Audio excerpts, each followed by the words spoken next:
say that President Donald Trump is a fan of tariffs would be an understatement, despite a major setback earlier this year when the Supreme Court ruled against his use of emergency authority on enacting tariffs back in April 2025, on what he called Liberation Day. Trump continues to find ways to levy import taxes on friends and foes alike.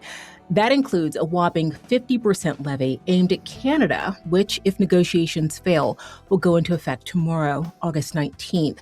Meanwhile, a new piece of legislation, cloaked in the guise of Russian sanctions, aims to effectively give the president carte blanche to levy tariffs on whichever countries he wants to. Is the president's America First trade policy a win for the American people? And if not, why is Congress just giving away its constitutional authority? Hello and welcome to USA Today's The Excerpt. I'm Dana Taylor, here to make sense of the tariff story and what it might mean for American consumers is Inu Manak, a senior fellow with the Peterson Institute for International Economics. Inu, thank you so much for joining me. Great to be here. I want to start with the 50% tariff on Canadian goods, which, if negotiations fail, will go into effect at midnight on Wednesday.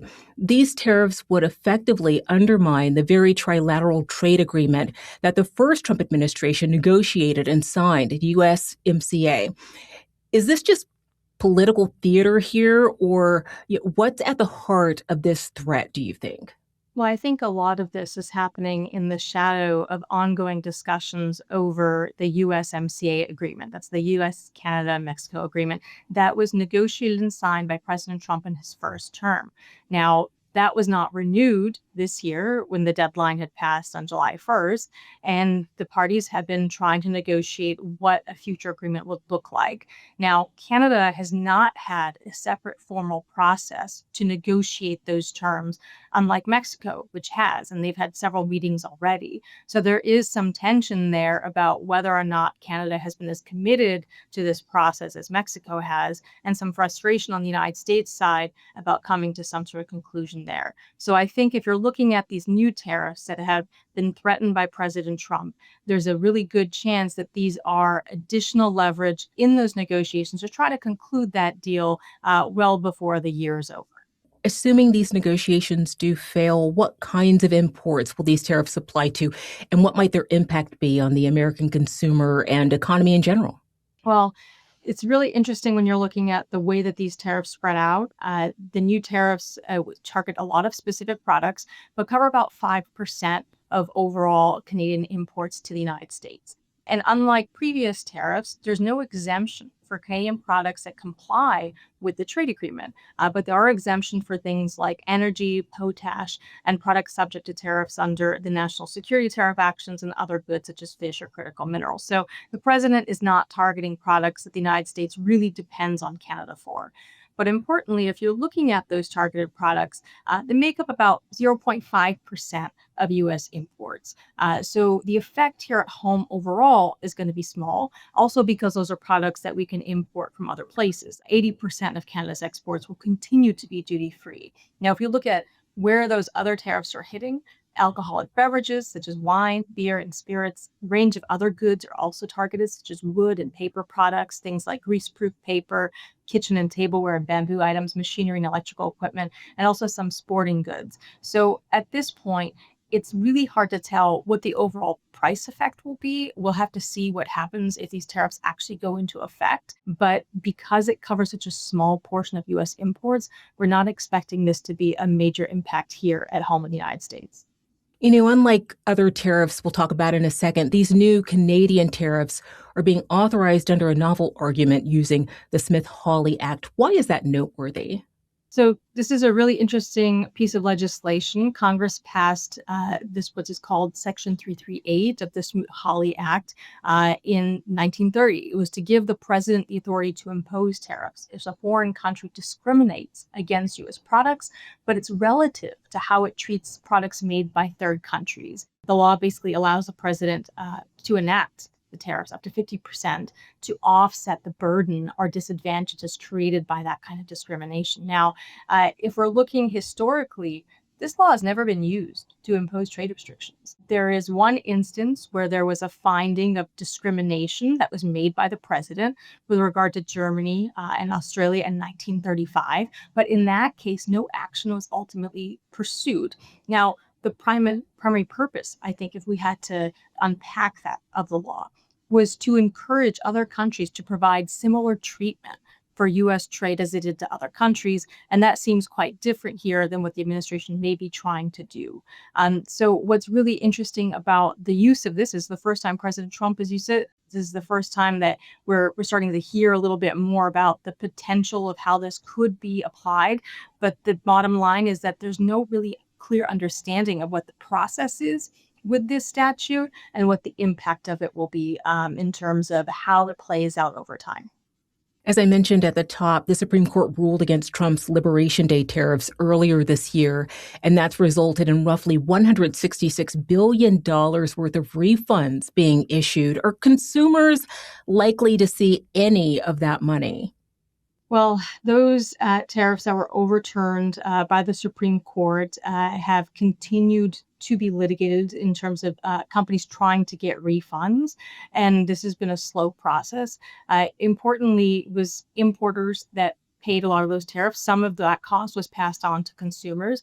And so far, consumers have seen very little of those refunds. And so I would imagine that that'll continue to be the case simply because there's still a lot of ongoing litigation. And there are fewer companies that have been willing to actually pass that on to consumers in terms of the refund benefit that they're getting back. It's hard to argue that the chaotic rollout of tariff policy in the second Trump administration hasn't been extremely disruptive to small and large businesses alike. Businesses crave certainty when it comes to planning for purchasing, spending, hiring decisions. Does the rollback of Trump's 2025 tariffs guarantee a seamless recovery for business, or do these tariffs leave a mark? Well, I think the legacy of the IEEPA tariffs that were imposed by President Trump early on in his second term continue to have an impact in the sense that we've seen the administration try to replace them ever since they've been overturned by the Supreme Court. So we already had a replacement that just expired last month, which was through Section 122. It was a balance of payments authority that was also a very rarely used statute. That's being litigated as well right now, even though those tariffs have lapsed. So we may see continued legal action on those. And then we're seeing additional tariffs that could go into place following the ones that we have just imposed under Section 301, which is another unfair trade practices law. And that was for forced labor that we recently saw the administration put those tariffs in effect. So what we're seeing are tariffs that keep coming up over and over again to sort of create a new tariff baseline. A level that will apply to all countries that this administration has been trying to solidify under these various statutes. And then the question becomes, will these stick in terms of will there be other court challenges, and will Congress do anything about it either? So at this point, I would say the uncertainty is pretty much here to stay, although we seem to be settling upon a basic baseline of about 10% or so that most imports face, with some different specifications for certain countries and certain products. I want to shift to the tariffs you just mentioned. These tariffs have been levied on 60 countries that went into effect in July. Where are these tariffs effectively being applied? So these tariffs under Section 301 are being applied to a range of products. It's a baseline tariff to all imports coming in from these countries. There's a 10% across the board tariff on a select group of countries, including Argentina, Bangladesh, Cambodia, Canada as well, and several others. So there's about a handful there. And then there's another set of countries where there's a 12.5% tariff put in place, including Japan, South Korea, and Switzerland, for example. So we're seeing a variation in the tariffs that are being put in place there. And importantly, these are separate from a lot of the tariffs that have already been put in place on certain products, just steel and aluminum. Those are those national security tariffs on copper and automotives as well. So we're seeing a broad range of tariffs, some on specific products that the president president has claimed are for national security, and then these broader tariffs under Section 301, which were largely put in place to replace those 122 tariffs and also the IEEPA tariffs that were put in place earlier last year. As you mentioned, Inu, these new tariffs were put in place under the authority, the 1974 Trade Act, entailing the use of forced labor. Are these countries, in fact, using forced labor? Is there any truth to that assertion? And if not, are we potentially looking at another rollback and another round of refunds down the line? Well, the administration is claiming that countries that it alleges are accounting for nearly all these U.S. imports have failed to implement or enforce effectively prohibitions on the import of goods into their own countries made with forced labor, claiming that those products then make it into the United States market. Uh, the apparent goal, I would say, however, is not really dealing with forced labor necessarily. It's to establish a new tariff baseline to replace the one that was struck down by the Supreme Court earlier this year. Now, if you're looking at the investigation that took place, it was a very quick investigation. They usually take much longer than what we've seen so far. There is a question about whether or not countries that are meeting some of their own legal requirements and in enforcing these bans on goods of forced labor could have these tariffs removed or not. At the end of the day, Section 301 is a law that gives the United States Trade Representative full discretion in deciding what qualifies as a discriminatory trade action, which facts to consider in making that determination, and then what the punishment should be. And Congress plays almost no oversight role in that, and the courts have been really reluctant to push back. So whether or not the evidence suggests that there is a problem, the United States Trade Representative doesn't really have to show very much of that. And that may be what's at issue when there is litigation on this new tariff action. But so far, most countries have pushed back and said that they are actually doing a lot to curtail the import of goods with forced labor. And the amount of products that could be coming in is incredibly small. So the problem is much smaller than what USTR has claimed it to be. Let's turn now to a bit of legislation recently passed by the Senate, ostensibly to punish Russia for its invasion of Ukraine. It still needs to pass the House, which is currently in recess until the end of August. The bill is named after the late Lindsey Graham, who was its biggest proponent. Let's start with the sanctions part of the bill, which allows the president to effectively punish the 5 largest buyers of Russia's oil and gas. Does the bill say which countries we're talking about here? So the bill that just passed the Senate that you mentioned authorizes the president to levy tariffs up to 100% on all goods from countries that purchase Russian oil or natural gas without a specification of what those countries could possibly be.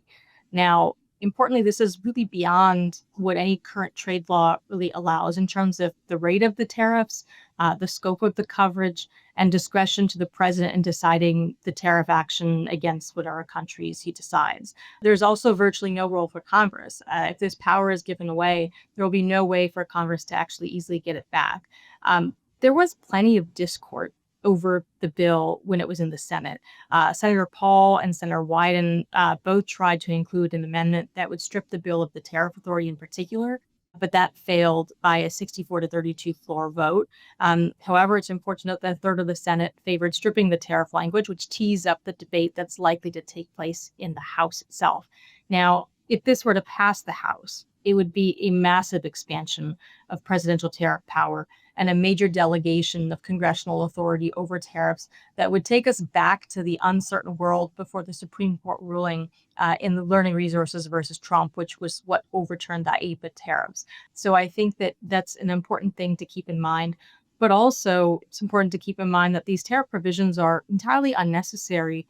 And we do have sanctions laws on the books that could be used to effectively target those firms that purchase Russian oil and gas instead of putting a punitive tariff on American consumers of products that are imported from our trading partners.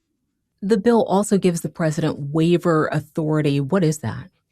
So the waiver authority also allows the president to pick and choose essentially who this would apply to in terms of the sanctions. So again, this bill gives plenty of discretion to the president in terms of deciding the types of punishment that would be applied and the scope of that as well. And finally, Inu, what are you watching for next in the economy with regards to tariffs? Well, I think the biggest thing that is a thing that we should be watching in the coming months ahead is what exactly happens with all the different tariff authorities and the different tariffs that get imposed by President Trump. So we already have these Section 301 tariffs on forced labor. We're likely to have additional tariffs under that same law that deal with what's called excess overcapacity. That's the claim that countries are dumping a lot of products on the U.S. market unfairly, and that could lead to an additional set of tariffs in the next couple of months. And we have to see what happens with the 338 tariffs against Canada. That we'll know fairly soon, but that could also impact the overall direction of negotiations on the USMCA and also a very tense relationship with the United States' largest trading partner. A lot to keep our eyes on over the next weeks and months. Thank you so much for sharing your insights and expertise here, Inu. Thanks for having me.